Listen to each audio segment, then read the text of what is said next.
नमस्कार, स्वागत है आपका द न्यूज पर। मैं हूं आपके साथ शेरन।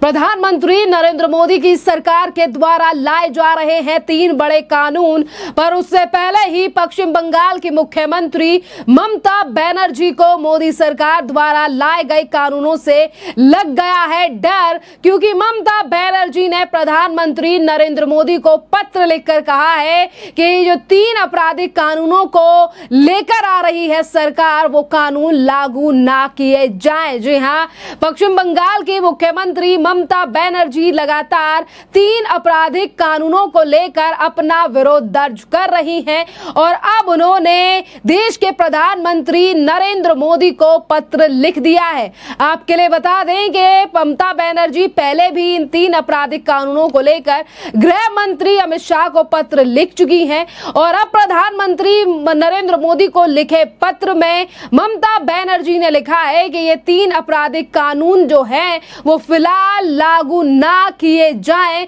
और इस बात का आग्रह किया गया है ममता बनर्जी के द्वारा। आपके लिए बता दें कि देश में एनडीए यानी कि मोदी सरकार ये 3 कानून जल्द ही 1 जुलाई से लागू करने जा रही है, जिसको लेकर डर अब पश्चिम बंगाल की मुख्यमंत्री ममता बनर्जी के चेहरे पर सीधा दिखाई दे रहा है।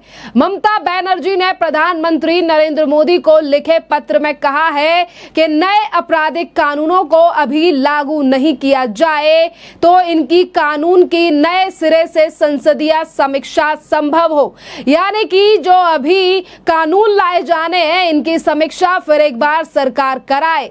आखिरकार कौन से ये 3 कानून हैं जिसको लेकर ममता बनर्जी की इस कदर बौखलाहट सामने आ रही है कि वो इन कानूनों को लागू नहीं होने देना चाहती है। दरअसल ये 3 नए कानून हैं भारतीय न्याय संहिता, भारत नागरिक सुरक्षा संहिता और भारत साक्ष्य अधिनियम। ये 3 नए कानून क्रमशः औपनिवेशिक गुण की भारतीय दंड संहिता और आपराधिक प्रक्रिया संहिता 1872 के भारतीय साक्ष्य अधिनियम की जगह लेंगे। नए कानूनों का उद्देश्य देश के नागरिकों को तुरंत न्याय दिलाना और न्यायिक व न्यायालय प्रबंधन प्रणाली को मजबूत करना होगा और इसीलिए इन कानूनों को लाने के यानी कि सरकार बनते ही इन कानूनों को लाया जा रहा है प्रधानमंत्री नरेंद्र मोदी की सरकार के द्वारा। आपके लिए बता दें कि इससे पहले ममता बनर्जी ने यह तक कहा है कि 100 सदस्यों को कर दिया गया था निलंबित। ममता बनर्जी ने कहा लोकसभा में तीनों विधेयक ऐसे समय पर पारित किए गए जब 146 सांसदों को निलंबित कर दिया गया था और उन्होंने कहा कि आपकी नींव वर्तमान सरकार ने इन तीनों महत्वपूर्ण विधेयकों को एक तरफा पारित किया और इस पर कोई चर्चा नहीं हुई।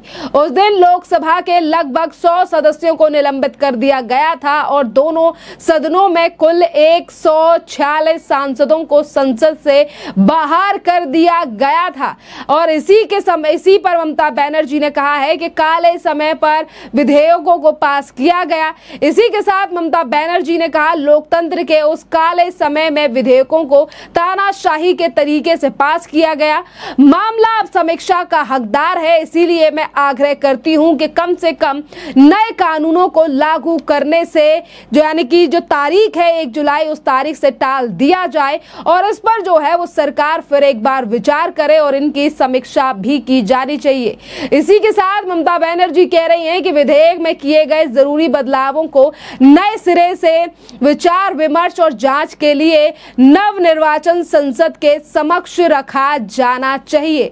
दरअसल ममता बनर्जी इसीलिए भी चाहती हैं क्योंकि पहले के मुकाबले ममता बनर्जी के पास पश्चिम बंगाल में थोड़े ज्यादा सांसद हैं और ये कानून जिसमें अब मोदी सरकार जो है वो जिन्हें 1 जुलाई से लागू करने जा रही है, ये कोई 3.0 में कानून लाए नहीं गए हैं बल्कि 2.0 की सरकार यानी कि जिस समय पर 2023 से लेकर 2024 में ही सरकार जो है वो इन कानूनों को लाने की तैयारी कर चुकी थी और केंद्र सरकार के द्वारा पहले ही कहा गया था कि अगर हम फिर एक बार सत्ता में आएंगे तो इन कानूनों को लागू किया जाएगा और इस बात का विरोध ममता बनर्जी तब से ही कर रही हैं। तब से इस कानून को लोकसभा में पास किया गया क्योंकि आज प्रधानमंत्री नरेंद्र मोदी को यह पत्र लिखा गया है। इससे पहले भी ममता बनर्जी ने जो है वो देश के गृह मंत्री अमित शाह को पत्र लिखा था, यानी कि पिछले साल, क्योंकि ये मामला पिछले साल का ही है जब हल्ला हंगामा मचाने के चलते 146 सांसदों को संसद से जो है वो निलंबित कर दिया गया था, जिस समय पर काफी ज्यादा हंगामा विपक्ष के द्वारा मचाया भी गया था और जितने भी सांसद मौजूद थे सदन के अंदर उनकी मौजूदगी में इन दिनों तीनों बिलों को, यानी कि तीनों बिलों को पास किया गया था। ममता बनर्जी ने पिछले साल लिखे अमित शाह, गृह मंत्री अमित शाह को पत्र में ये लिखा था और उन्होंने लिखा था कि ममता बनर्जी ने गृह मंत्री अमित शाह से राज्यों के बीच सहमति बनाने की अपील भी की थी। अमित शाह को लिखे पत्र में ममता बनर्जी ने कहा था कि हितधारकों के बीच आम सहमति ना बनने और गंभीर परिणाम हो सकते हैं। केंद्र सरकार को किसी भी कानून में बदलाव के लिए सभी हितधारकों के बीच आम सहमति बनाने का प्रयास करना चाहिए। भविष्य में दोनों विधेयकों को वर्तमान स्वरूप से पारित करने पर गंभीर प्रकृति के प्रभाव हो सकते हैं। तीनों कानूनों पर नहीं होगा पुनर्विचार। जी हाँ, ये सीधे तौर पर पहले ही कानून मंत्री अर्जुन राम मेघवाल ने कहा था और उन्होंने कहा था कि ये जो तीनों कानून पास करने जा रही है सरकार, देश में लागू करने जा रही है, ये कानून जो है अब इन पर फिर एक बार विचार नहीं होंगे। जी हाँ, सीधे तौर पर पहले ही कानून मंत्री ये कह चुके थे और उन्होंने इनकार भी कर दिया था और स्पष्ट रूप पे कहा था कि 1 जुलाई से तीनों नए क्रिमिनल लॉ कानून जो है वो अब पास हो जाएंगे।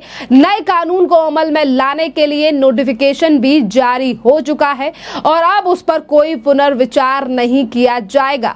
भारतीय न्याय संहिता में कितनी भी धाराएं, भारतीय न्याय संहिता में कुल 358 धाराएं हैं, जिसमें से 20 नए अपराध को परिभाषित किया गया है और इसमें स्नैचिंग, मॉब लिंचिंग जैसी अपराधों को भी शामिल किया गया है। साथ ही 33 धाराओं में सजा भी बढ़ाई गई है। वहीं भारतीय नागरिक सुरक्षा संहिता में 531 धाराएं हैं। कुल 177 ऐसे प्रावधान हैं जिसमें संशोधन हुए हैं। 9 नई धाराएं और कुल 39 उपधाराएं जोड़ी गई हैं। साथ ही 14 धाराओं को निरस्त भी किया गया है। इसके अलावा भारतीय साक्ष्य अधिनियम में कुल 170 धाराएं होंगी। पहले के इंडियन एविडेंट एक्ट के तहत 178 धाराएं थीं। 6 धाराओं को निरस्त कर दिया गया है और 2 नई धाराओं में 6 उपधाराओं को जोड़ा गया है।